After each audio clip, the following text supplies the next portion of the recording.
हरिः ओं तत्सत्। श्रीमते रामचंद्राय नमः। ओं परमहंसास्वादित चरणकमलचिन्मकरन्दाय भक्तजनमानसनिवासाय श्रीरामचंद्राय नमः। वागीसा यस्य वदने लक्ष्मीर्यस्य च वक्षसि यस्यास्ति हृदये संवित् तं नृसिंहमहं भजे। विश्वसर्ग विसर्गादि नवलक्षणलक्षितं श्रीकृष्णाख्यं परं धामं जगद्धाम नमामि तत्। प्रह्लादनारदपराशरपुण्डरीक व्यासम्बरीशशुकशौनकभीष्मदलभ्यं रुक्मङ्गदार्जुनवसिष्ठविभीषणादीन् पुण्यानि मन् परमभागवतान् नमामि। श्रीसीतानाथसमारम्भं रामानन्दार्यमध्यमम् अस्मदाचार्यपर्यन्तं वन्दे श्रीगुरुपरम्परां। नारायणं नमस्कृत्य नरं चैव नरोत्तमं देवीं सरस्वतीं व्यासं ततो जयमुदीरयेत्। गोविंद जय जय गोपाल जय जय गोविंद जय जय गोपाल जय जय गोविंद जय जय गोपाल जय जय गोविंद जय जय गोपाल जय जय राधा रमण हरि गोविंद जय जय राधा रमण हरि गोविंद जय जय राधा रमण हरि गोविंद जय जय राधा रमण हरि गोविंद जय जय गोविंद जय जय गोपाल जय जय गोविंद जय जय गोपाल जय। बोलो भक्तवत्सल भगवान की। गत पर्याय रे आमे महाभारत कथार द्वितीय सत्र रे आलोचना करूथुलु पर्व संग्रह पर्व। से क्रम रे महाभारतर 3टी पर्वर चर्चा हो सारी। आज आम चतुर्थ पर्व रे कौन तार विषय वस्तु श्लोक संख्या केते अध्याय केते इत्यादि विषय सब शुणा। चतुर्थ पर्व हूँ विराट पर्व। विराट पर्वर विषय वस्तु कौन? एथिरे पांडव माने विराट नगर को गले से गोटे विशाल शमी वृक्ष देखिले से माने श्मशान पाखरे विराट नगर में सेठी तांकर समस्त अस्त्र शस्त्र को से माने लुचेकी रखी देथिले। तापरे से माने नगर भितरे प्रवेश कले एवं छद्मवेशरे रहिबाकू लागिले। एठी शमी वृक्ष स्थान अछि तांकर वनवास स्थली कहा जाय। विराट पर्व रे जो विराट नगर एई राज्यटाकू कहा जाय हमर विराट नगर बोली मध्य बहुत इतिहासकार माने कहती। मतभेद थाई पारे किंतु इतिहासकार मान अनुसार ये शमी वृक्ष भी अच्छी जोटी अस्त्र शस्त्र लुचई थे एवं ता सह ए स्थानटाको विराट नगर बोली कहा जाए। किचक बोली गोटे बहुत दुष्ट राक्षस थिला। से द्रौपदी पछरे पड़ जाइथिला। भीमसेन ताकू बद्ध कले।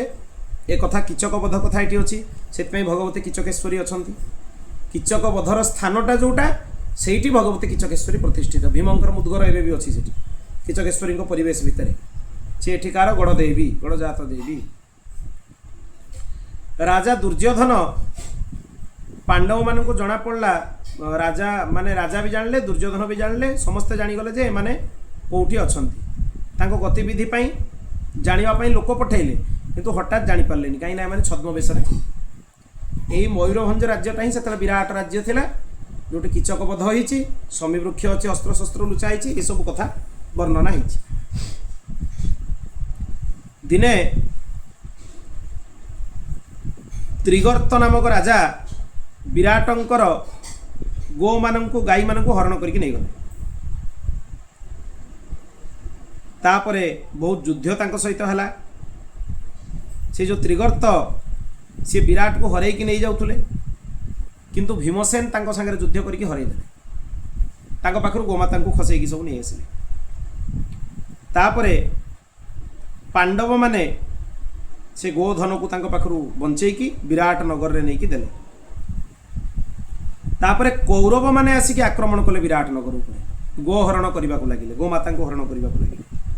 सेही समय रे किरीटधारी अर्जुन तांको पराक्रम रे संपूर्ण कौरवों को पराजित करिकी गोमाता को सब बंचेकी विराट राजा को फेरई देले।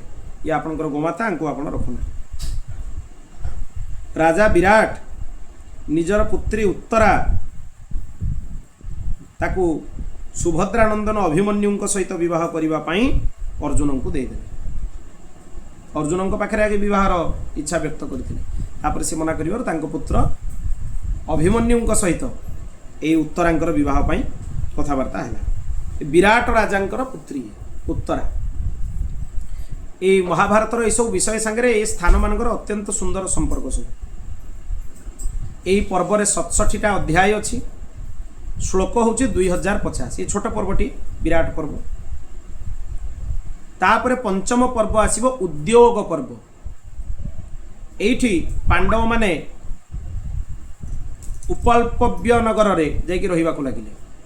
जोटी दुर्योधन आक्रमण करथिले अर्जुन को विजय प्राप्ति करिबा पई, किंतु से समय रे श्रीकृष्ण आसिक सेठी उपस्थित होले। श्रीकृष्ण आसिक पहुंचिले। से समय रे दुर्योधन कहला ताले भल कथा, युद्ध तो हबो निश्चय, ताले श्रीकृष्ण को सहायता नहीं नवा उचित। दुर्योधन जाइकी पहुंचला। से समय अर्जुन भी जाइकी पहुंचले। दुर्योधन आगे पहुंची किंतु दुर्योधन भगवान को मस्तक पाखे थिला। आ अर्जुन जेतले जाइकी पहुंचले अर्जुन भगवान को चरण पाखे बसती। भगवान श्रीकृष्ण कहिले तुमे दुई जन जाकन को मु सहायता करिवि, किंतु मोर संकल्प अनुसार मु युद्ध करिविनी। मु गोटे पक्ष रे रहिबि, आ गोटे पक्ष रे मोर अक्षौहिणी सेना देबि। तेणु तुम्हें बाछि नियो किए मते नब आ किए अक्षौहिणी सेना। अर्जुन कहिले जे मोर आपण दरकार, अक्षौहिणी सेनार आवश्यकता नहीं। दुर्योधन खुशी हो गला, जा हो अर्जुन अक्षौहिणी सेना मागिलानी। महामूर्ख भाविला दुर्योधन ये अर्जुन हूँ महामूर्ख, ये देखो श्रीकृष्ण युद्ध करेनि, श्रीकृष्ण को मागिना। श्रीकृष्ण जदि युद्ध करते से महान योद्धा नहीं लाभ होता, से युद्ध करेनि। किंतु ये कौन कला, अक्षौहिणी सेना को मागिनेला। तेणु भगवान कहले ठीक अच्छी मोर अक्षौहिणी सेना तुम सहायता करिवो। तापरे धृतराष्ट्र शांति पाई संजय को पांडवों को पाक पठेले। धृतराष्ट्र शुणिले जे पांडव माने श्रीकृष्ण को बाछि नहीं निजर नेता हिसाब से युद्ध पाई तांको चयन कर सारी। से धृतराष्ट्र निद हजिगला जे श्रीकृष्ण जोटी रहिबे सेठी विजय तो सुनिश्चित, मो पुत्र मानकर विजय किपरि हो। से ही समय जिते राति सारा धृतराष्ट्र को निद हेलानी, बहुत कष्ट धृतराष्ट्र को होता है। से ही समय रे विदुर अनेक नीतिशास्त्र उपदेश धृतराष्ट्र को कले, जो शास्त्र मान को विदुर नीति बोली कहा जाए। एवं भी विदुर नीति संस्कृत छात्र जो मैंने पढ़ा हो सिलेबस पाठ पढ़ा हो। से समय रे तथा सनत्सुजातेन यत्राध्यात्ममनोत्तमं मनस्तापान्वितो राजा श्रावित शोकलालसः। से समय रे विदुर धर्मशास्त्र उपदेश जो करने आसला, से कहले मु हूँ दासी पुत्र, मु शास्त्र मर्यादा हिसाब से धर्मशास्त्र उपदेश करने उचित नुहे। धर्मशास्त्र उपदेश जड़े आचार्य ही करवा दरकार। जदिओ विदुर को जना था किंतु विदुर उपदेश कले। से सनत्सुजात महर्षि को स्मरण कले। से सनत्सुजात महर्षि आसिक पहुँचले।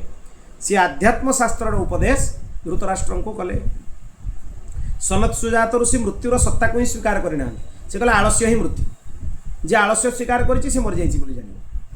अद्भुत तांकर उपदेश भारी अद्भुत। आदि शंकरंकर भाष्य अछि ता उपरे सनत्सुजातीय उपरे भाष्य अछि।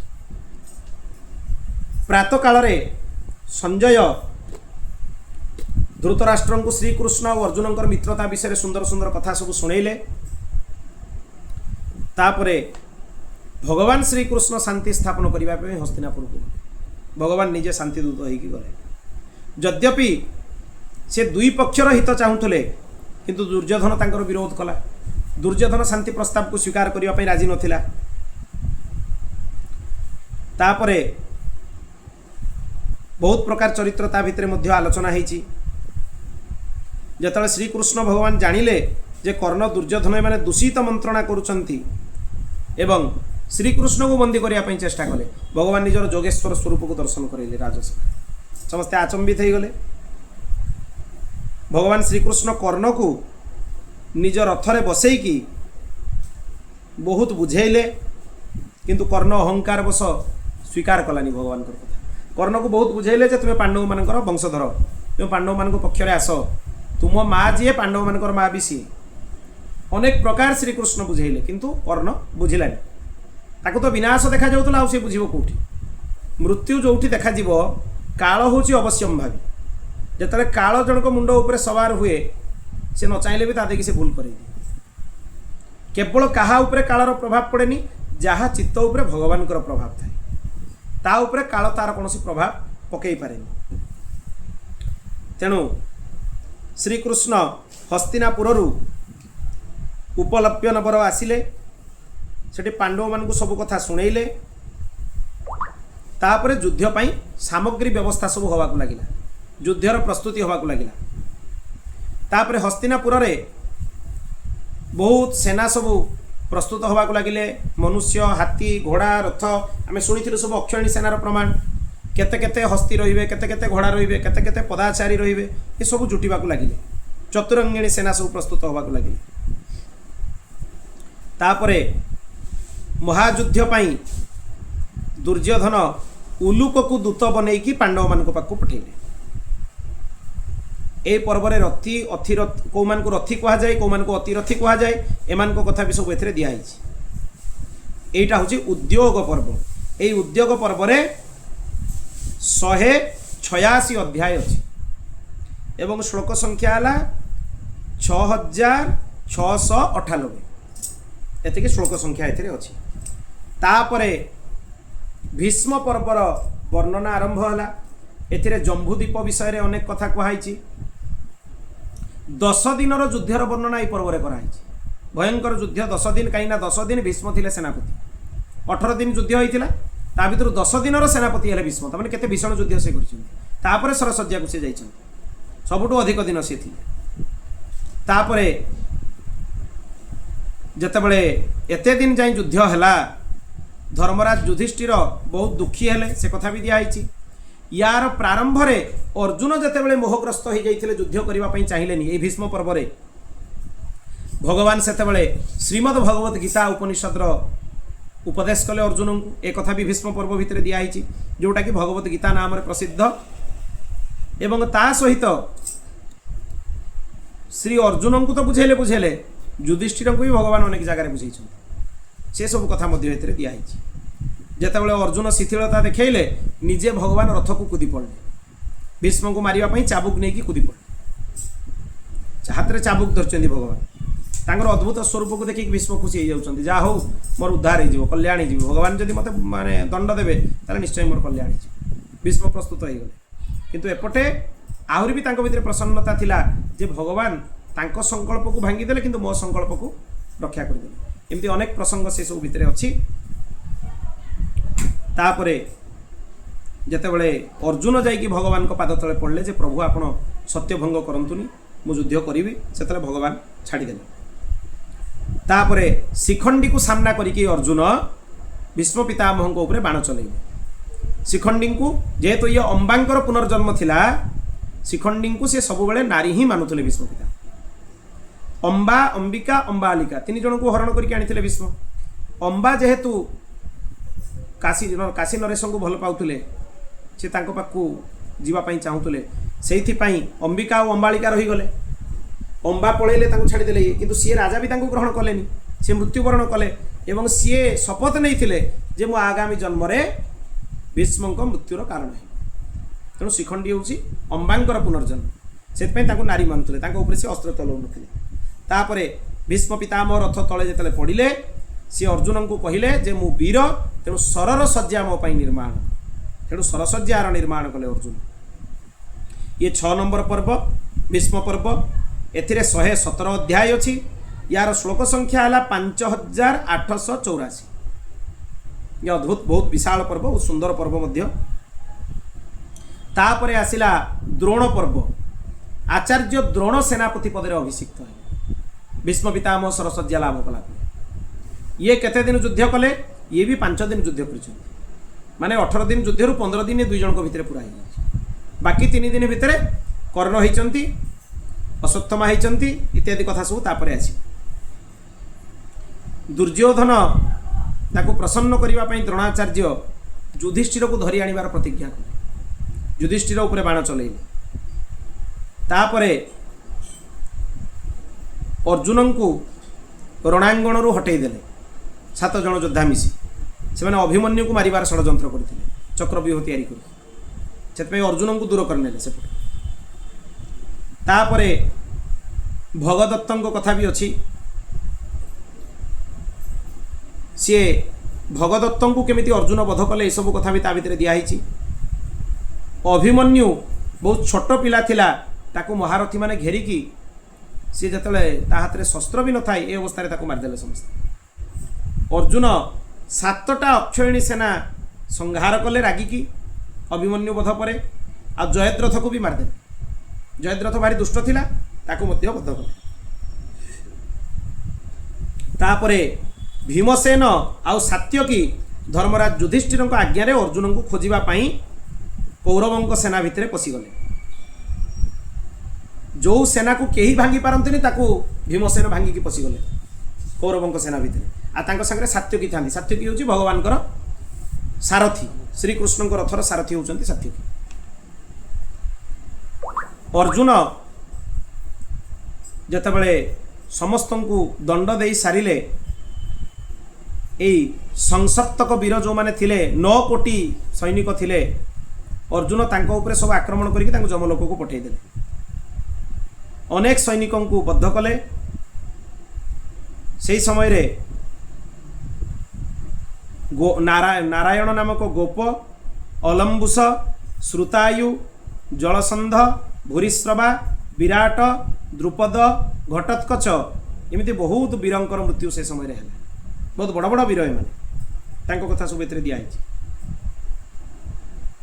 द्रोणाचार्य को तापरे बद्ध करागला जतले द्रोणाचार्य मृत्यु हो गला अश्वत्थमा बहुत क्रोधित होइकि नारायण अस्त्र को प्रकट कला एथिरे आग्नेयास्त्र रुद्रंकर अस्त्र सब अस्त्र मानकर वर्णना एथिरे सब कराई तापरे व्यासदेवंकर आगमन कथा लिखाई श्रीकृष्ण और अर्जुनंकर महात्म्य मध्य वर्णना कराई ये हूँ सप्तम पर्वर सब विषय एथिरे श्लोक संख्या है 8909 अध्याय संख्या है 170 तापरे कर्ण पर्व आरंभ है एथिरे मद्रराज शल्यं को कर्ण सारथी बनैले त्रिपुरासुर को बद्ध करने कथा मध्य एथिरे वर्णना है महादेव जो त्रिपुरासुर को बद्ध करते त्रिपुरारी हबार कथा सब लिखाई बहुत पुराणी पौराणिक प्रसंग सब भितर आसे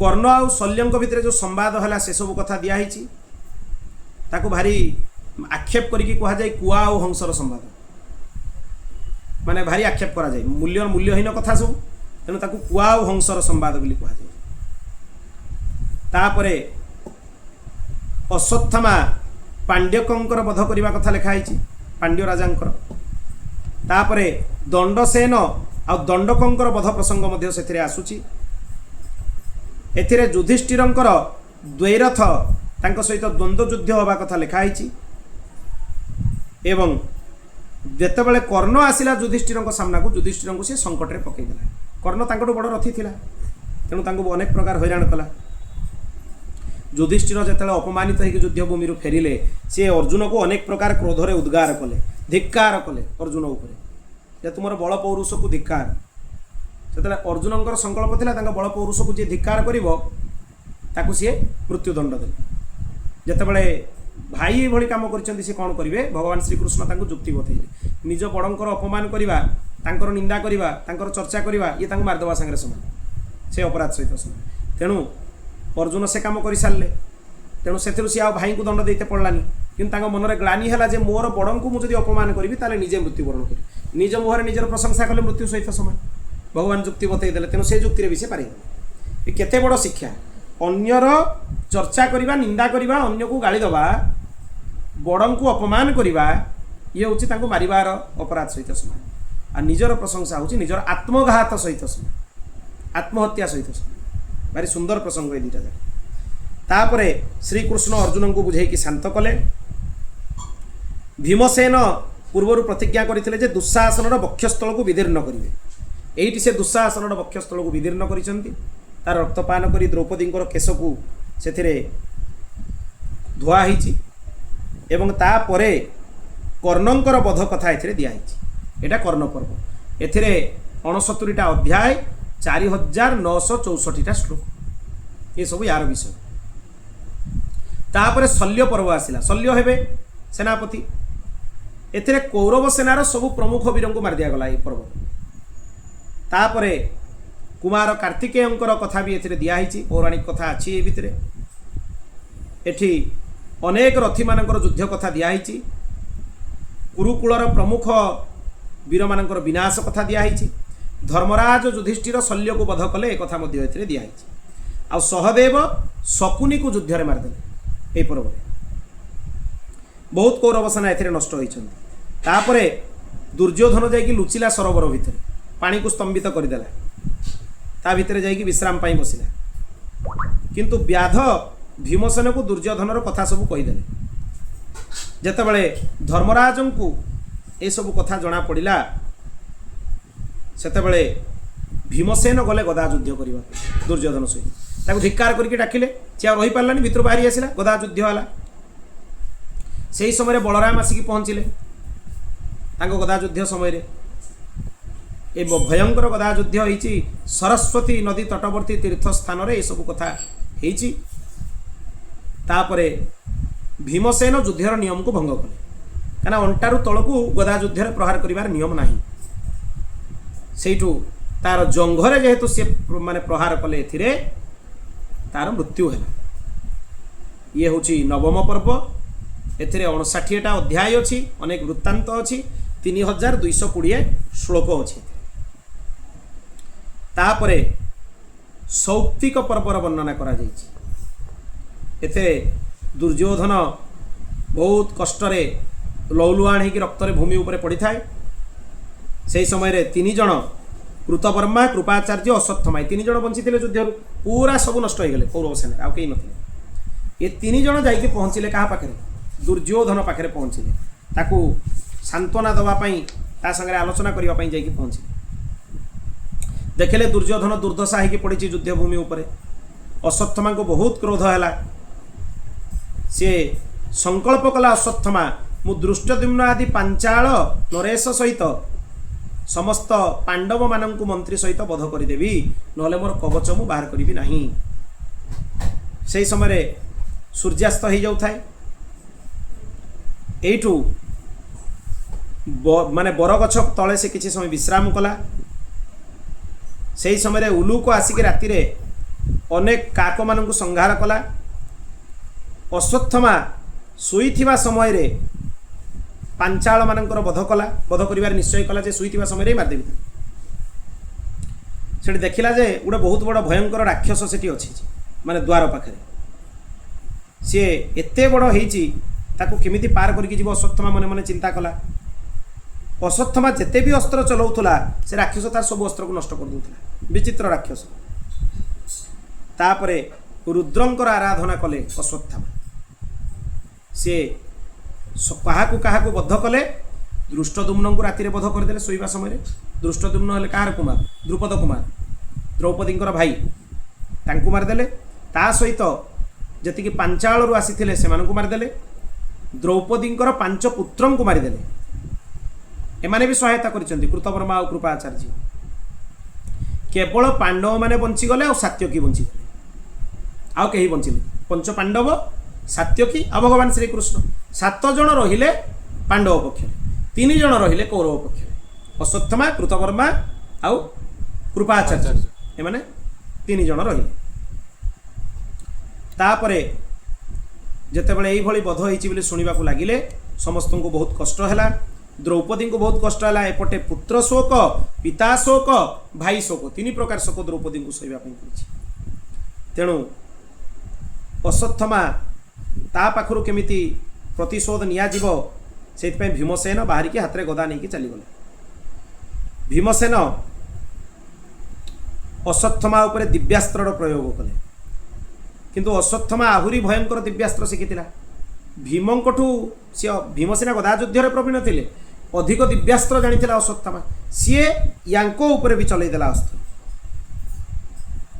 सेठू भगवान श्रीकृष्ण कहीदेले पांडव मानकर विनाश न हो से अर्जुन को कहले तुम्हें भी दिव्यास्त्र चलाओ अर्जुन दिव्यास्त्र चल अश्वत्थमार दिव्यास्त्र को शांत करदे आ अश्वत्थमार दिव्यास्त्र काम आसलानी से समय रे भगवान वेदव्यास आ श्रीकृष्ण अश्वत्थमा को अभिशाप देले ए द्रोह तांको मन भितर थिबा जोगु निर्दोषी मानकु दंड दबार चिंताधारा थिबा जोगु दुई जण तांको अभिशाप देले भगवान वेदव्यास और श्रीकृष्ण उभय देले एई प्रकार दुई आडू अभिशाप पाइले सी तांकर मणि को मस्तक बाहर कर दिया गला तांको द्रौपदी को दिया गला एटा हला सौप्तिक पर्वर विषय ये दशम पर्व एथिरे 18टा अध्याय अछि 870 श्लोक अछि छोट पर्वटी ये तापरे आगकू भगवान वेदव्यास आगकू मध्य अनेक पर्व मानकर वर्णना कले सौप्तिक आउ एसिक दुई कथा को से संबंध करदेले ता भितरे एटा को स्त्री पर्व बोली कह या परवर्ती पर्वटा धृतराष्ट्र पुत्र शोकरे संतप्त होइकी से मनरे तांको भितरे बहुत कोह थिला राग थिला से भीमसेन भाविकी गोटे लुहार प्रतिमा तांको सामने रखी दिया गला से भीमसेन भाविकी ता खंड खंड कर देले ताकरी बहुत बल थिला धृतराष्ट्र कि जानिया को पाइला बेलू सी देखिला बेलू भीम नुहे सी होची गोटे लुहार प्रतिमा अनेक कथा बुझागला तथापि तांको बुझा पड़ू नथुला एते बेले शोकाकुल अवस्था सी आसिले तापरे धृतराष्ट्र अंतपुर रे स्त्री मानक सहित युद्ध स्थान को गले देखिबा पई कुरुक्षेत्र को गले सेठी पत्नी माने विलाप कले गांधारी धृतराष्ट्र क्रोधवश होइकी मूर्छित भी हो गले सेठू जेतेबेले से देखिले निज पुत्र मानकर मृत्युर अवस्था शुणिले करुण क्रंदन शुणिले भारी कष्ट होता है श्रीकृष्ण तांको क्रोध को शांत कले ये सब कथा एथिरे कुहाइछि तापरे युधिष्ठिर समस्तों पाई शास्त्र विधि रे दाह संस्कार कले अंत्येष्टि कले तापरे समस्तों को जलांजलि दियागला तर्पण करागला एवं कर्णर वृत्तांत एइठी कुहाइछि सब तेणु एथिरे अनेक कष्टदायक कथा सब अछि युद्ध परवर्ती विषय सब तेणु कष्टदायक कथा एथिरे 27टा अध्याय अछि 775 श्लोक अच्छी ए पर्व स्त्री पर्व 12 नंबर पर्व है शांति पर्व ये अद्भुत पर्व युधिष्ठिर को बहुत दुख है जे मोर निज परिजन मान को मारा करदेली मारिदेली बहुत कष्ट है से माने समस्ते मिसिकी भगवान श्रीकृष्ण युधिष्ठिर को बुझाइले किंतु युधिष्ठिर को किसी बुझा पड़लानी कहीं बुझा पड़लानी ना भगवान चाहूले जे मु भीष्म पितामह पाखु ज्ञान उपदेश करे तेणु भगवान समस्त पांडव मान को लेकिन सरसज्जा स्थित भीष्म पितामह पाखे पहुँचे भीष्म पितामह पाखु अनेक दिव्य दिव्य कथा सब आलोचना करागला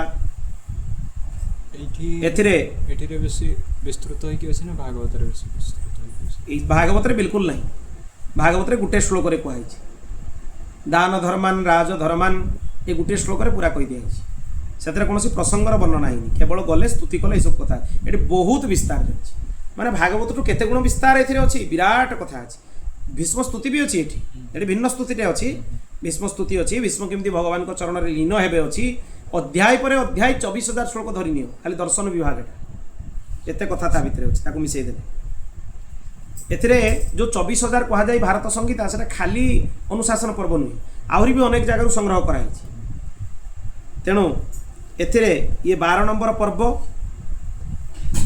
एथिरे सुंदर सुंदर मोक्ष धर्मर उपदेश कराई अनेक धर्म उपदेश कराई ये ज्ञानी मानन को बहुत प्रिय एथिरे 339 अध्याय अच्छी 14,732 श्लोक अच्छी एथिरे भीष्म पितामहंकर समस्त उपदेश मानकर वर्णना कराई आचार व्यवहार निरूपण कराई सब कथा एथिरे कुहाई उत्तम विधिर कथा कुहाई ये सब कथा आ भितर वर्णना कराई या परे आसीबो अनुशासन पर्व विशिष्ट खाली भीष्म युधिष्ठिर संवाद आ किछि नाही अनुशासन पर्वटा केवल भीष्म युधिष्ठिर संवाद एथिरे भीष्म अनेक धर्म मानकर वर्णना करिसेंति धर्म अर्थ काम मोक्ष विस्तार रे वर्णना करिसेंति महाभाग्यम गवाम चैव ब्राह्मणानां तथैव च रहस्यम चैव धर्माणां देश कालोपसंहितम एथिरे दानर विधि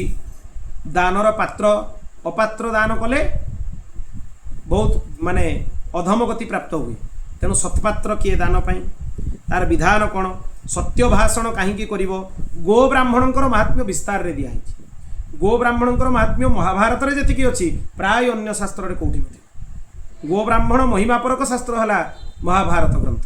गो कथा या भितर विस्तार रे अछि, बहुत विस्तार रे अछि।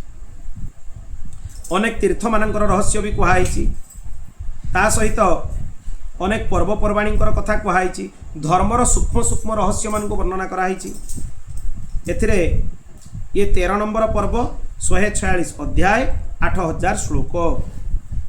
14 नंबर पर्व है अश्वमेधिक पर्व बा अश्वमेधिक पर्व ताकू कहा जाए। एठी जोगी संवर्त और राजा मरुतंकर उपाख्यान कहुई। युधिष्ठिर सुवर्ण खोजिबार कथा कहुई। परीक्षितंकर जन्म प्रसंग आ भितर वर्णना कराई।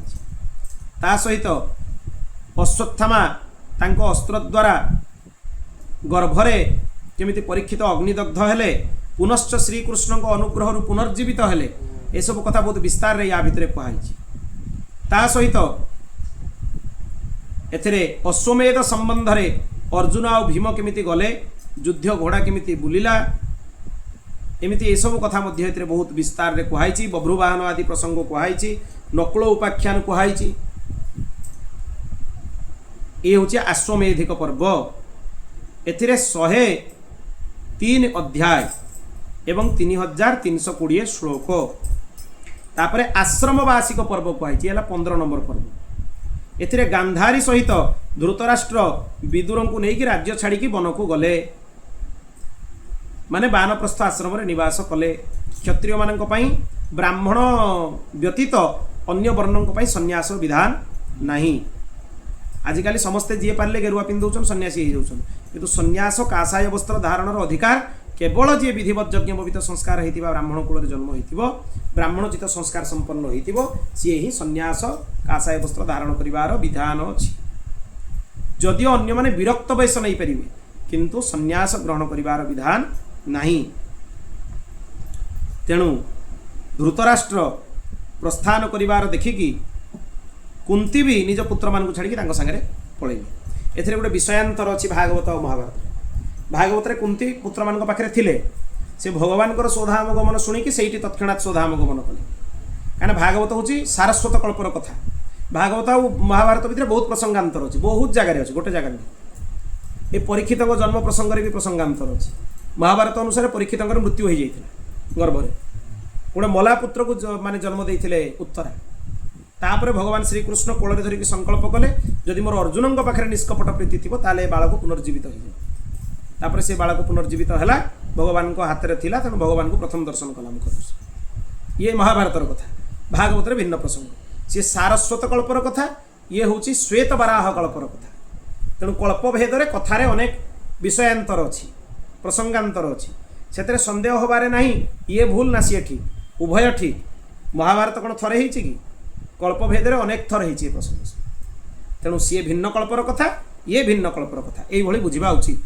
क्वचित क्वचित पुराणेषु प्रभेद जदि दृश्यते कल्पभेदेन तत्सर्वं समाधेय मनीषिभिः इत्यादि प्रकार रे बुझा उचित। तापरे से धृतराष्ट्र युद्ध रे मरिथिबा परलोक रे थिबा वीर पुत्र सब राजा मान को देखिले जे माने तांको पाखु आसुछन।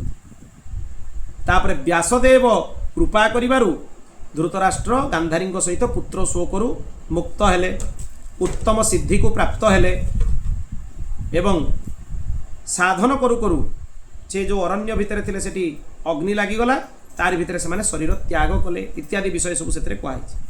धर्मराज युधिष्ठिर को नारदंकर दर्शन है। नारद जदुवंश ध्वंसर कथा सब शुणे सेपटे जदुवंश भी ध्वंस हो सारे भगवान श्रीकृष्ण को इच्छा ये हूँ आश्रमवासिक पर्व। एथिरे 42 अध्याय अच्छी। आठिकार श्लोक संख्या है 1506 एति श्लोक अच्छी। तापर मौसळ पर्व आसला। एथिरे जदुवंशी माने क्षीर समुद्र तटरे निज भितर केमती अस्त्र शस्त्र युद्ध कले आ स्पर्श मात्र के मरीगले। एरकार घास जो सृष्टि होता एरकार वन इत्यादि कथा सब अच्छी। ब्राह्मण मान पाखर केमती अभिशाप मिलला, से मुसळ को लेकिन केमती पेशा करईदेले। पुनश्च से जो पेशी दिगला मुसलटा को तार जो चूर्ण सब बाहर से भयंकर अस्त्र भाया घास सृष्टि है इत्यादि कथा सब दिखाई। मधुपान करिकी समस्ते उन्मत्त हो गले परस्पर भितर संग्रह कले एरका रूपी वज्र घास रे परस्पर को मारिबा को लागिले सेठी समस्तंकर संहार हो गला श्रीकृष्ण सबु दृश्य देखुले किंतु से सेतिरे प्रतिक्रिया व्यक्त कलेनी काहाकू बंचेइबार भी प्रचेष्टा कलेनी काना महर्षि मानकर इच्छा को से पूर्ण करबा पई चाहुतले। ए जो जदुवंशी मानकर अवस्था है भगवान गोटे सुंदर शिक्षा देले यौवन धन संपत्ति प्रभुत्व अविवेकिता ए चारिटा अनर्थर मूल जहाँ पाखे यौवन थाए ता भीतर अहंकार थाए मुझे करदेवी सेमती करदेवी धन संपत्ति थिले धनर अहंकार थाए प्रभुतार अहंकार थाए पद पदवीर अहंकार आउ अविवेकिता माने शास्त्र को जी बहुत लोग शास्त्र पढ़ती कि शास्त्र को आचरण को आनती से पाखंडी कहुए शास्त्र अनेक अध्ययन कर शास्त्र तक आचरण नहीं यहाँ हूँ पाखंड अविवेकिता एमाने हूँ अनर्थर मूल ये गोटे जदि क्या पाखे रुहे ताले तार सर्वनाश हो चारि चारिटा जाक भगवान वंशधर मान भितर था जदुवंशी मान तेणु भगवान केमती छाड़देवे से तेणु भगवान को इच्छा ही से संहार है इत्यादि कथा ए दिखाई तेणु अर्जुन द्वारका आसिले सी बहुत विषाद रे बुड़ी गले वृष्णिवंशी मान अवस्था शुणिकी वसुदेवंकर दाह संस्कार परे रोमांचकारी विनाश दृश्य भी से देखिले तापरे भगवान श्रीकृष्ण बलराम बहुत वृष्णिवंशी माने तांकर शरीर को लेकिन वसुदेवंकर शरीर को लेकिन दाह संस्कार कले अर्जुन द्वारकार बालक वृद्ध स्त्री मान को लेकिन प्रस्थान कले क्या द्वारिकाटा जलमग्न हो जाबार थिला भगवान गला पर द्वारिका जलमग्न हो आज पर्यंत मूल द्वारिका जलमग्न होइकी ही अछि द्वारिका पुरी जो सब नगर थिला से समुद्र गर्भ ही अच्छा मूल द्वारिका जोटा तार तटवर्ती द्वारिका को आम दर्शन करूँ द्वारिकापुरी रूप भेट द्वारिका एवं भी समुद्र भितर मूल द्वारिका समुद्र भितर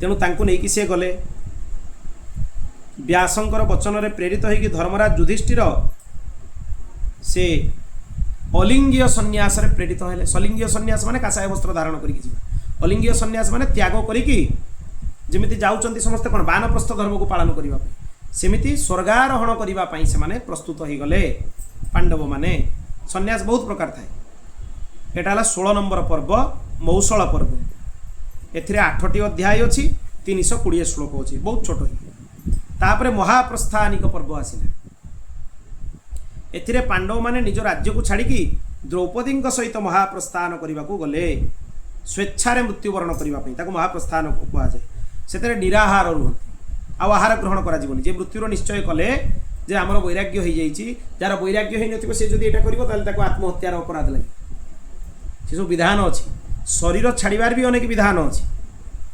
किंतु सेटा कहा पई जा भितर पूर्ण वैराग्य थी आ जहाँ भितर वैराग्य नथिबो से जबरदस्ती जदि ये सब क्रिया करिवो ताले ताको आत्मघात करिवार आत्महत्या करिवार अपराध नहीं तेणु ये सब वृथा चेष्टा अग्निदाह करवा बा मृत्युवरण करिवार चेष्टा निराहार रही मरिवार चेष्टा ये सब करबा कथा नहीं जदि निज भितर वैराग्य अच्छी तेबे करबा उचित तेबे तुमको उत्तम गति प्राप्त बहुत महापुरुष करती बहुत जैन साधु माने भी करती देखिए आजिकल भी तपस्या अच्छी तपस्या अंतिम समय जो हो जाए पूर्ण वैराग्य आसी जाए से माने निराहार रही शरीर को त्याग करते एमती अनेक विधान अच्छी तेणु महाप्रस्थान से माने प्रस्तुत होगी गले हिमालय आड़ को जाऊले महाप्रस्थान माने हिमालय आड़ को चलो जो थी तुम स्थान हिमालय जो दिशा अच्छी से दिगरे चली चली चली चली जीव आहार ग्रहण कर जो दिन मृत्यु हो मृत्यु हो जो पहुँचो तुम मृत्यु होगला है ये हूँ विधान महाप्रस्थान विधान से माने लाल सागर पाखे जाकि पहुँचिकी अग्निदेव को दर्शन कले तांको प्रेरण दिव्य गांडीव धनु से अर्पण करदे सी तापर धीरे धीरे करी पांडव माने जड़े जड़े करी पढ़ा लगिले से मृत्युवरण करने को लगिले द्रौपदी भी पढ़ा लगिले किंतु युधिष्ठिर सबू जानिबा परे भी पछको बुलिकी देखिले नाही एईटा ही वैराग्य आ वैराग्यर दिखावा करके जाइथिबे सांग होइके ए से पड़ीगला ता पई बसी कांदिबे ये पड़ीगला ता पई बसी कांदिबे सेटा वैराग्य नुहे युधिष्ठिर पूर्ण वैराग्यर प्रदर्शन कले एथिरे 3टी अध्याय अछि 123 श्लोक अछि बहुत छोट पर्व तापरे स्वर्गारोहण पर्व आसिला ये अंतिम पर्व युधिष्ठिर को नापी एक दिव्य रथ आसला जो रथरे आरूढ़ होगी जी कहीं ये धर्मराज से दिव्य रथरे तांको सहित गोटे कुकुरटीए चली थाए ता उपरे भी तांकर बहुत करुणा आसला युधिष्ठिर से कुकुर को निज सहित नहीं कि युधिष्ठिर से रथ उपरे आरूढ़ हेले से कुकुर निजर मायामय स्वरूप को त्याग करी साक्षात धर्म रूप में स्थित हो गले तापरे धर्म सहित युधिष्ठिर स्वर्ग को गले देवदूत माने व्यास तांकु नरक दर्शन करैले नरक जातना तो भोगिया को पड़लानी किंतु जी राजा पदरे बसिबो माने ताको नरक दर्शन करिया को पड़ी तेणु युधिष्ठिर को नरक देखाई दिया गला एगुड़ा हूँ नरक केमिति कष्ट सब पाउछ नरक दर्शन करबा भी गोटे कष्ट अछि सेतरे भी कष्ट हुए ना जीवात्मा को जे कष्ट मते मिलिबो तेणु तापरे सेठी युधिष्ठिर तांको भाई मानकर करुणाजनक डाक सब शुणिले से देखिले जमराज आज्ञा समस्ते कष्ट भोगुचंती किंतु युधिष्ठिर को वास्तवता दिखाई दिगला जे तुम भाई मान सदगति मिल सारी तुम व्यस्त होनी ये सब नरकर दर्शन तुमको करा जे भगवान परम भक्त पांडव तांकर कौन दुर्गति हम केबे दुर्गति होनी तेणु तांकर उद्धार हो सारी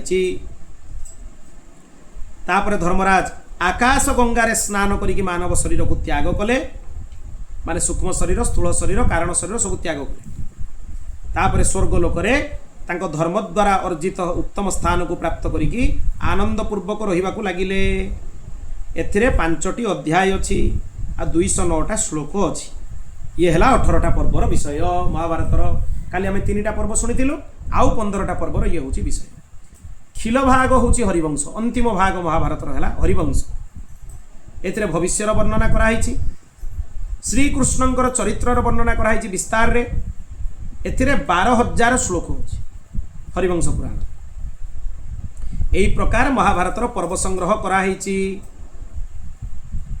ये एथिरे 18 अक्षयिणी सेना थिले 18 दिन युद्ध होइतिला जे सबू जानी किंतु महाभारत जानी नथिबो ताकू कोनोसी फल प्राप्त हुएनी ये सब कथा आमे काली सुनितिलु 100 गोमाता को कनक श्रृंग मंडित करिकी स्वर्ण श्रृंग मंडित करिकी नित्य ब्राह्मण मान दान करिवार जतिकी पुण्य महाभारत श्रवण करिवार सेतिकी पुण्य एते महा माने दिव्य आख्यान महाभारत कथा अछि तेणु यही सब प्रसंग सहित आजिकार महाभारत कथा को एठी आमे विराम दबा एठी मात्र महाभारतर द्वितीय अध्याय आज पूर्ण हला ये गोटे पर्व ए पर्वटा है कौन ये हूँ पर्व संग्रह पर्व आम प्रथम शुणिलु ये सब आदि पर्व भितर जाउछंती आदि पर्व भितर सबुठ प्रथम आम अनुक्रमणिका पर्व शुणिलु विषय मानकर अनुक्रमणिका से दिखाई ता सहित एठी वर्णना करागला पर्व संग्रह माने कौ कौ पर्व महाभारत रे अछि तांकर विषय वस्तु कौन इत्यादि कथा शुणागला एथिरे 396टा श्लोक थिला ए पर्व ये बहुत माने गोटे अध्याय रे 396 श्लोक महाभारत भाया बड़ ग्रंथ आ दुनिया कहीं ना भागवत आदि भी श्लोक थे केते हम 100 केते अधिक रु अधिक 100 केते महाभारत बहुत विशाल एथिरे अनेक श्लोक संख्या बहुत अधिक आगामी पर्व आमे सुनिबा आदि पर्व अंतर्भुक्त गोटे उपपर्व पौष्य पर्व एठी जन्मेजय को देवता मानकर कुकुर शर्मा केमिति अभिशाप देले जन्मेजय समस्रवा को निज पुरोहित पदरे केमिति वर्ण कले आरुणी उपमन्यु वेद उत्तंक एमानकर गुरुभक्ति कथा आ उत्तंक केमिति जाइकी उस्केइले प्रेरणा देले जन्मेजय को तुमे सर्पयज्ञ कर इत्यादि विषय आमे सुनिबा सर्पयज्ञ कथा विस्तार रे कुहा जिवो तापरे जाइकी सिना ता भितरे वैशंपायन महर्षि आसीबे महाभारत कथा सुनैबे वैशंपायनकर कथा जो सुनैचंती सेटा वर्तमान जाय आरंभ होई ए सब उपक्रम चली महाभारतर प्रसंग भितर प्रवेश करने ये अनुक्रमणिका सब चली तेणु विस्तार में आम जेहेतु कथा शुणुचु प्रत्येक प्रसंग को आम गोटी गोटी कर आलोचना करवा आ प्राय वर्तमान जाए आम श्लोक क्रम ही कथा शुणुचु प्रत्येक श्लोक उपर प्राय चर्चा हो महाभारत तेणु ये आम कथा को विराम दबा श्रीकृष्णार्पणमस्तु श्रीकृष्ण गोविंद हरे मुरारे हे नाथ नारायण वासुदेव श्रीकृष्ण गोविंद हरे मुरारे हे नाथ नारायण वासुदेव हे नाथ नारायण वासुदेव हे नाथ नारायण वासुदेव बोल भक्तवत्सल भगवान की जय ओम पूर्णमदः पूर्णमिदं पूर्णात् पूर्णमुदच्यते पूर्णस्य पूर्णमादाय पूर्णमेवावशिष्यते हरि ओम शांति शांति शांति।